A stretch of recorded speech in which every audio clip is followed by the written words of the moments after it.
Hey guys, welcome back to my channel. Today's video is a little different because I want to share with you a story that I think is really inspiring. It's about a guy named John who was addicted to social media but was able to turn his life around by learning about making money online. This story is a reminder that no matter where you are in life, it's never too late to make a positive change. John had always been a social media addict. He would spend hours every day scrolling through his newsfeed, checking out pictures of his friends and family and catching up on the latest viral trends.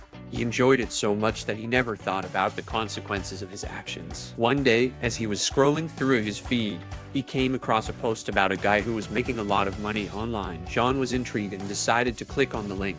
He was surprised to find that the guy was making $860 a day by running his own Google site. John couldn't believe it. He had always wanted to make a lot of money, but he had never thought it was possible without working hard. He had never considered making money online before, but this guy had piqued his interest. As he continued to read the post, he realized that he had wasted so much time scrolling through social media.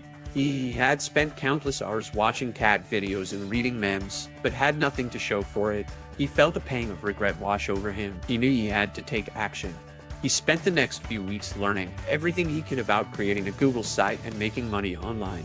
He read blogs, watched videos, and even took an online course. Finally, he was ready. He created his own Google site and started posting content. At first, it was slow going, but he didn't give up. He kept working hard and eventually, he started to see some results. Within a few months, he was making a few $100s a day.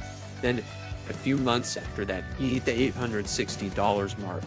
John couldn't believe it. He had gone from wasting his time on social media to making more money than he ever thought possible. As he looked back on his life, he realized that the regret he had felt before was now gone. He had made a positive change and was now living the life he had always wanted. Thanks for watching, guys. I hope you enjoyed the story of John and how he was able to overcome his addiction to social media and make a positive change in his life. If you're feeling stuck or unsure about your future, remember that there is always hope and opportunities for growth. Don't be afraid to take a chance and try something new. Don't forget to like and subscribe for more inspiring stories and helpful tips on personal growth and development. See you in the next video.